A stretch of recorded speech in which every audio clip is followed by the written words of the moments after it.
Shalom, salam sejahtera bagi Bapak Ibu dan Saudara dimanapun berada.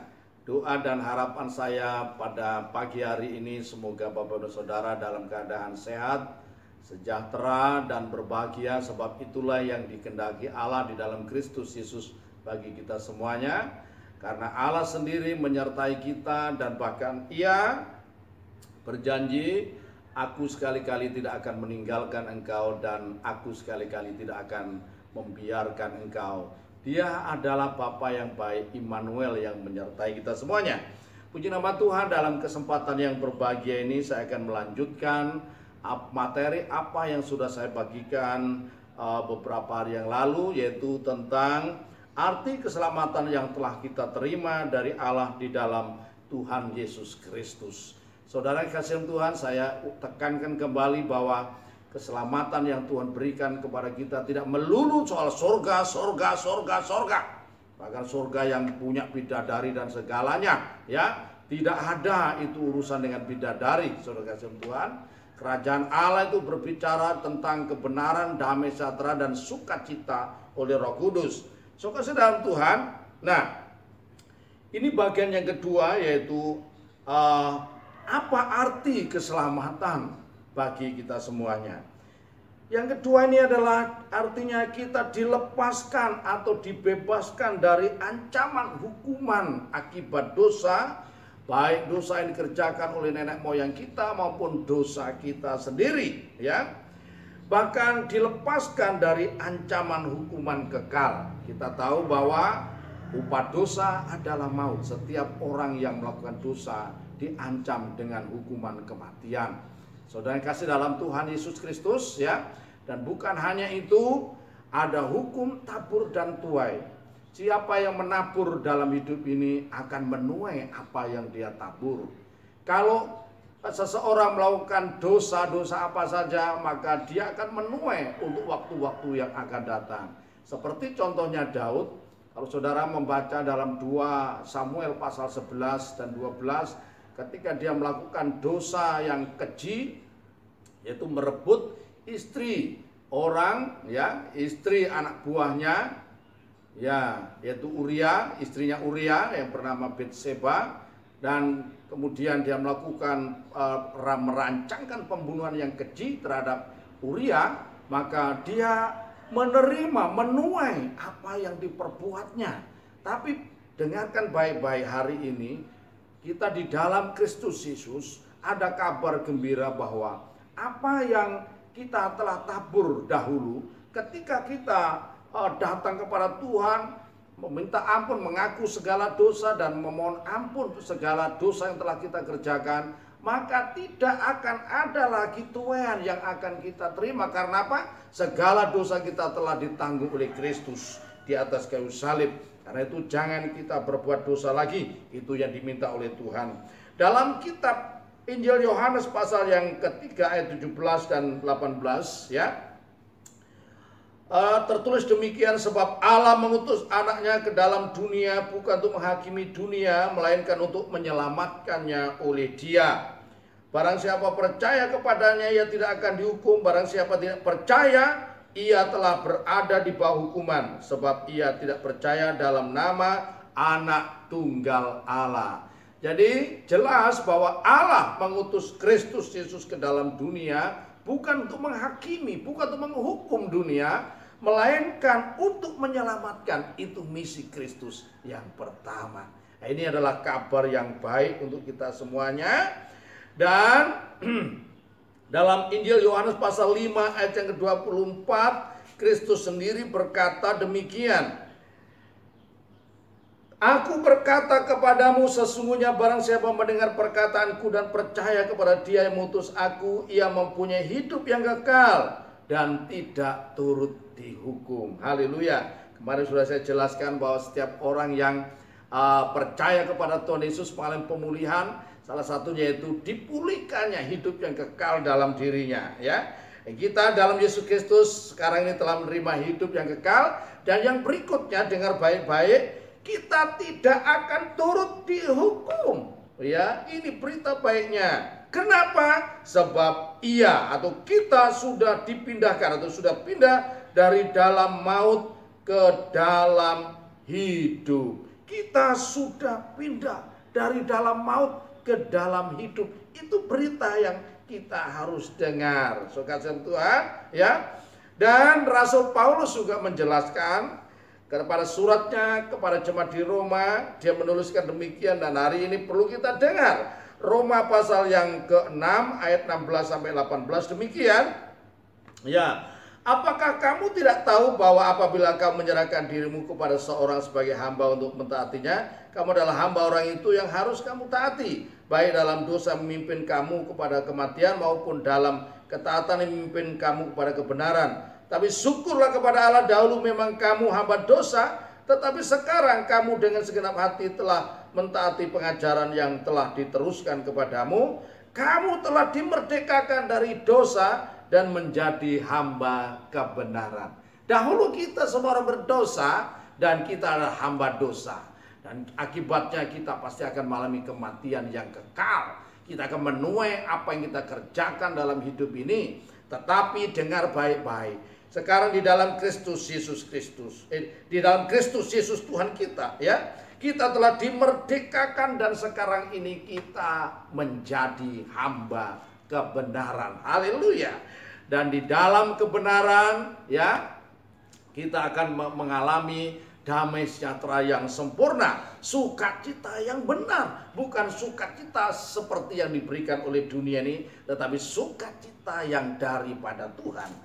Di dalam, nah perlu juga kita ketahui, saudara juga harus mengetahui dalam Roma pasal yang ke-8, bagi setiap orang yang ada di dalam Kristus, ya, dengar baik-baik, Roh yang memberi hidup telah memerdekakan kamu dalam Kristus dari hukum dosa dan hukum maut. Bukan saja kita ini dilepaskan dari dosa kita dan dilepaskan dari tuntutan hukuman apa yang telah kita lakukan di masa yang lalu, tetapi Tuhan juga memberikan kepada kita sesuatu yang luar biasa, yaitu apa? Kita dilepaskan dari hukum dosa dan hukum maut. Orang mungkin bisa saja mengatakan aku sudah bertobat, tetapi kalau engkau belum dilepaskan dari hukum dosa dan hukum maut, kecenderungan hatimu akan terus melakukan dosa. Kecenderungan keinginanmu akan terus melakukan dosa karena engkau terjebak dalam hukum dosa dan hukum maut. Saudara kasih dalam Tuhan, dan itu yang bisa melepaskan hanya Allah di dalam Kristus Yesus yang sanggup melepaskan kita dari hukum dosa dan hukum maut, sehingga kita bisa mentaati kebenaran dengan sebaik-baiknya. Kita bisa menuruti kehendak Allah dengan baik. Karena apa? Karena kita sudah dilepaskan dari hukum dosa dan hukum maut.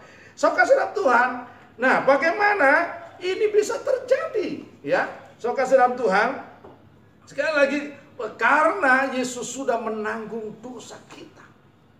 Besok kita akan merayakan atau memperingati penderitaan Kristus di atas kayu salib. Ya, hari ini hari Kamis. Ya, kemarin dalam sesi yang lain saya salah menyebut, ya, itu hari Kamis itu Kamis abu, bukan Kamis putih, ya. Ini kita mengingat ketika Kristus ditangkap di bukit, di sebuah bukit, ya, Bukit Zaitun, ya, dan di situ diadili malam, ya, dan hari ini Kristus mengalami penganiayaan, dihakimi dan diputuskan, dan pada jam-jam 9, ya, besok, ya, Kristus mengalami penderitaan yang luar biasa, saudara Tuhan, ya. Nah, ini sudah dinubuatkan oleh seorang nabi yang hidup pada abad yang ke-8, ya, yaitu nabi besar di Israel, yaitu Nabi Yesaya. Saya akan bacakan sebagian saja, ya. Pada Yesaya pasal 53 ayat yang ketiga, ia dihina dan dihindari orang, seorang yang penuh kesengsaraan dan yang biasa menderita kesakitan. Ia sangat dihina sehingga orang menutup mukanya terhadap dia, dan bagi kita pun dia tidak masuk hitungan, tapi sesungguhnya penyakit kita ditanggungnya dan kesengsaraan kita dipikulnya, padahal kita mengira dia kena tulah, dipukul dan ditindas Allah. Perhatikan ayat yang kelima, tetapi dia tertikam oleh karena pemberontakan kita Dia diremukkan oleh karena kejahatan kita, ganjaran yang mendatangkan keselamatan bagi kita ditimpakan kepadanya, dan oleh bilur-bilurnya kita menjadi sembuh. Perhatikan, inilah dilakukan oleh Yesus untuk saya dan saudara.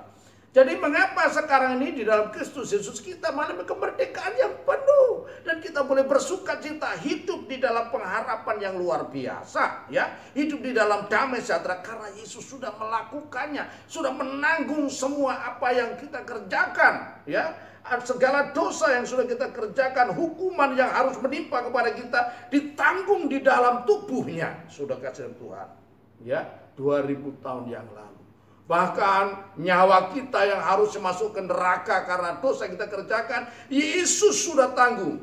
Ketika dia mati, rohnya masuk ke dalam neraka untuk menanggung dosa kita. Dan ingat dan lihatlah, Yesus tidak selama-lamanya di dalam neraka. Selama 3 hari dia sudah mengalahkan neraka, dan dia bangkit dari kematian. Ya, dia menyatakan dirinya hidup, dia sudah menang atas segala sesuatu. Mengapa harus dilakukan demikian, saudara? Karena hukum Tuhan mengatakan, kalau saudara nanti baca dalam kitab Keluaran pasal 21 ayat 23 sampai 24, gigi ganti gigi, ya, lecur ganti lecur, tangan ganti tangan. Itu keadilan Allah, nyawa ganti nyawa. Orang berdosa harus mati, nyawanya harus dimasukkan ke dalam neraka, ya. Kalau saudara berdosa pasti masuk neraka, ya. Setiap orang berdosa pasti masuk neraka. Itu baru selesai dosa saudara. Itu baru lunas apa yang saudara lakukan, ya, untuk tuntutan dosa. Tetapi di dalam Yesus Kristus, puji nama Tuhan, Yesus sudah melakukannya untuk saya dan saudara. Berbahagialah. So, kasih dalam Tuhan, ya. Nah, maka karena itulah, ya, mengapa Allah, ya, Sang Firman itu harus menjadi manusia. So, kasih dalam Tuhan, itulah mengapa Yesus harus mati di atas kayu salib, saudara. Dan kita lihat dalam kitab Ibrani pasal yang ke-10 ayat 5, ya, Ibrani pasal 10 ayat 5 sampai berikutnya saya akan bacakan, ya. Karena itu ketika ia masuk dalam dunia, ia berkata, korban dan persembahan tidak engkau kehendaki, tetapi engkau telah menyediakan tubuh bagiku.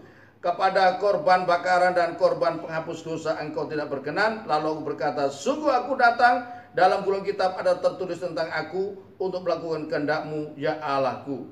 Ya, perhatikan, ya, ayat yang ke-5 tadi, ya, bahwa ia menyediakan tubuh. Mengapa Sang Firman itu harus menjadi manusia? Karena harus ada tubuh yang dikorbankan, harus ada tubuh manusia yang tidak berdosa yang harus dikorbankan. Dan itulah Yesus Kristus yang sudah menyelesaikan segala masalah yang paling pelik dalam kehidupan kita, masalah yang sangat membahayakan hidup kita, telah ditanggung oleh Yesus di dalam tubuh jasmaniahnya, ya. Sang Firman itu harus mempunyai tubuh yang benar seperti manusia, makanya dia harus dilahirkan sebagai anak manusia, ya. Dia harus mempunyai tulang, daging, dan juga mempunyai darah, ya. Maka darahnya ditumpahkan untuk saya dan saudara, dan segala persoalan kita sudah dibereskan di dalam Dia, ya. Makanya ketika Yesus disalibkan, dalam Yohanes pasal 19 ayat 30, ucapan yang terakhir dia katakan, sudah selesai. Seluruh tuntutan hukum untuk menghukum kita karena dosa kita sudah diselesaikan oleh Yesus Kristus, Sang Firman yang menjadi manusia itu di atas kayu salib, dan dia katakan sudah selesai. Karena itu setiap saudara, setiap orang yang merasa berdosa, saudara mau lari kemana? Saudara mau berbuat baik untuk menyelesaikan dosa saudara? Tidak bisa, ya, dengan perbuatan baik menyelesaikan dosa saudara, ya. Engkau harus membayar dengan nyawamu. Tetapi dengan baik-baik, ini kabar baik dari saya, dari Injil yang saya sampaikan pada pagi hari ini. Kalau engkau percaya kepada Yesus, engkau akan diselamatkan. Karena apa? Karena Yesus sudah menanggung semuanya itu.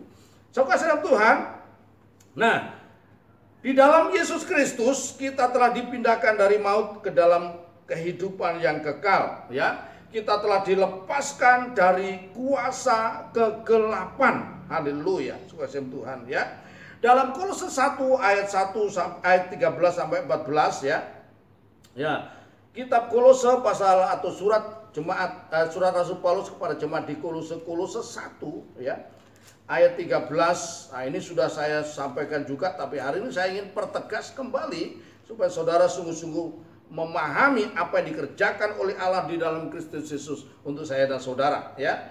Ia telah melepaskan kita dari kuasa kegelapan dan memindahkan kita ke dalam kerajaan anaknya yang kekasih. Di dalam dia kita memiliki penebusan kita, yaitu pengampunan dosa. Saudara dalam Tuhan, puji nama Tuhan, bahwa di dalam Yesus Kristus kita bukan hanya dilepaskan dari hukuman ya, hukuman akibat dosa atau dilepaskan dari dosa kita, tetapi juga dilepaskan dari kuasa ya, kuasa kegelapan. Siapa orang atau manusia yang mampu melepaskan dirinya dari kuasa kegelapan? Saudara mungkin bertanya, bagaimana aku berada dalam kuasa kegelapan? Ya, saya kasih tahu, saudara, orang yang berdosa dia berada di bawah kuasa dosa, di bawah kuasa kegelapan.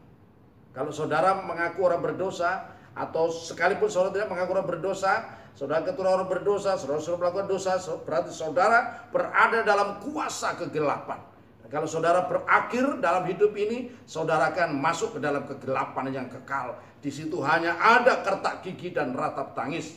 Tetapi dengar baik-baik, setiap orang yang merindukan keselamatan yang sempurna, dengar baik-baik apa yang saya sampaikan hari ini. Kristus Yesus sudah melakukan untuk saya dan saudara, yaitu dia melepaskan kita dari kuasa kegelapan. Kapan? Saat kita percaya kepada Tuhan Yesus, maka kita dilepaskan dari kuasa kegelapan. Sehingga ketika kita kembali kepada Tuhan, kita akan masuk ke dalam terang yang kekal. Kita akan masuk dalam kemuliaan surga yang pasti. Bukan surga yang dongeng, tapi surga yang pasti yang disediakan oleh Allah di dalam Kristus Yesus Tuhan kita. So, kasih dalam Tuhan ya. Nah, inilah yang kita terima yang kedua di dalam Kristus Yesus, yaitu kita dilepaskan dari dosa, dari hukuman dosa, dari kuasa kegelapan, sehingga kita boleh mengalami kemerdekaan yang sempurna. Setiap orang yang ada dalam Yesus Kristus, Rasul Paulus memerintahkan kepada kita, ayo bersukacitalah di dalam Tuhan. Sekali lagi katakan bersukacitalah. Kenapa? Karena kita sudah mengalami kemerdekaan yang sempurna. Ya, orang yang dimerdekakan akan mengalami sukacita yang luar biasa. Hiduplah dalam damai, hiduplah dalam pengharapan yang penuh. Ya, saudara, karena memang untuk itulah engkau dipanggil. Nah, saudara kasih Tuhan, biarlah renungan singkat pada pagi hari ini boleh memberkati kita semuanya dan memberikan sukacita yang besar bagi saudara dalam Tuhan Yesus Kristus. Dan bagi saudara yang belum menerima sukacita yang besar, belum menerima kemerdekaan, datanglah kepada Yesus. Terimalah dia sebagai Tuhan dan Juru Selamatmu secara pribadi. Engkau akan mengalami sukacita yang besar, damai sejahtera yang sempurna, dan engkau hidup dalam pengharapan yang benar-benar memberikan sukacita, memberikan kebahagiaan kepada kita semuanya. Kiranya Tuhan Yesus memberkati kita semuanya. Baik, mari kita akan akhiri dengan doa. Mari saudara, kita berdoa. Bapa, terima kasih untuk renungan singkat yang sudah kami terima ini. Terima kasih untuk karya agung yang sudah Tuhan kerjakan dalam hidup kami semuanya ini. Engkau telah mati untuk kami, Engkau telah menanggung segala dosa kami supaya kami di dalam Engkau kami mempunyai hidup dan mempunyai dalam segala pengharapan. Kami mempunyai segala berkat apa yang ada di dalam surga yang telah Engkau sediakan. Tuhan, terima kasih, dan hamba-Mu akan mengakhiri pertemuan ini. Izinkan hamba juga mengucapkan doa berkat untuk umat-Mu semuanya. Jemaat yang dikasihi Tuhan, arahkan hatimu kepada Tuhan dan angkat kedua tanganmu untuk menerima berkat daripadanya. Tuhan melindungi dan memberkati engkau. Tuhan menyinari engkau dengan wajahnya dan memberi engkau kasih karunia. Tuhan menghadapkan wajahnya kepadamu dan memberi engkau damai sejahtera. Biarlah sepanjang hari ini engkau dalam perlindungan Allah yang Maha Kuasa. Oleh darah Kristus engkau dilindungi, sehingga engkau akan tinggal aman dimanapun berada. Dan engkau dan keluargamu, bahkan orang-orang yang ada di sekelilingmu, berada dalam perlindungan Allah yang sempurna. Dan biarlah berkat Tuhan akan membuat apa yang kau usahakan akan selalu berhasil, hingga perjalananmu akan naik dan bukan turun. Karena untuk itulah Tuhan memanggil engkau. Untuk itulah Tuhan telah menyelamatkan engkau, supaya engkau diberkati. Dengan demikian engkau boleh memuliakan nama Tuhan, memberitakan perbuatan-perbuatan Tuhan yang ajaib. Siapa memberkati maka diberkati Tuhan, tapi siapa mengutuk engkau akan dikutuk Tuhan. Tidak ada seorang pun yang dapat bertahan menghadapi engkau seumur hidupmu, karena Tuhan yang adalah benteng perisaimu akan berperang ganti engkau, dan engkau akan tinggal tenang, tinggal diam. Karena itu firman Tuhan mengatakan, jangan engkau membalas kejahatan dengan kejahatan, tapi lakukanlah yang baik bagi semua orang. Sedapat-dapatnya kalau hal itu tergantung daripadamu, berdamailah dengan semua orang. Hari ini berbahagialah engkau. Nikmati segala berkat Tuhan sepanjang hari ini, dalam nama Bapa dan Anak dan Roh Kudus, dalam nama Yesus Kristus Tuhan kita yang hidup. Haleluya. Amin. Sudahkah kau mendengar satu berita yang penting, bahwa Allah telah mendamaikan dunia? Tiada diperhitungkan segala dosa-dosamu, karena Yesus telah mati gantimu.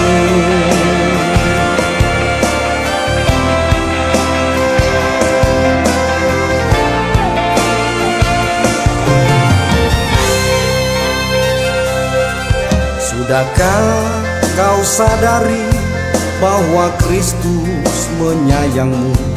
Tidak dibiarkan jiwamu binasa. Dia pergi ke Kalvari, disalib hingga mati, semua karena kasih-Nya padamu.